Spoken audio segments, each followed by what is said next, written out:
আপনি জানেন টাইটানিক জাহাজ কিভাবে ডুবছে?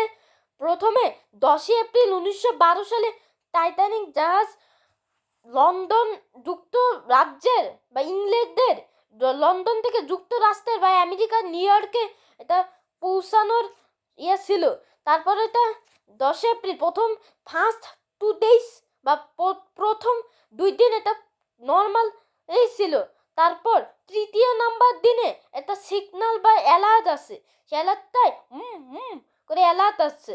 সেই অ্যালার্টটা গতি কমাতে বলছিল, মানে গতি কমায়নি কেন, ওর ধরন বুঝি। তারপর ওই অ্যালার্টটা আসে, তারপর তৃতীয় নাম্বার দিনে ওই অ্যালার্টটা পেরাই যায় না, তৃতীয় নাম্বার দিনে শুধু দিকই পরিবর্তন করে। তারপর আবার পঞ্চম নাম্বার দিনে আবার অ্যালার্ট আসে, তখন পঞ্চম নাম্বার দিনে আবার অ্যালার্ট আসে। এভাবে মানে 6বার অ্যালার্ট আসছিলই, তাও ওর কিছুই করছিল না।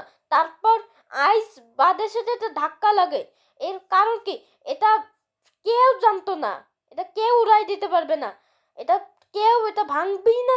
অনেকে বলেন এটা এটা গদা ভাঙতে পারবে না, আল্লাহও ভাঙতে পারবে না। তখন এটা কেউ ভাঙতে পারবে না। অনেকে দাবি করেন আল্লাহ বা ভগবান এই জাহাজটারে ভাঙতে পারবে না, ডুবাতে পারবে না। তো এটা চিন্তা করে ওইটা ঠিকই ডুবে যায়।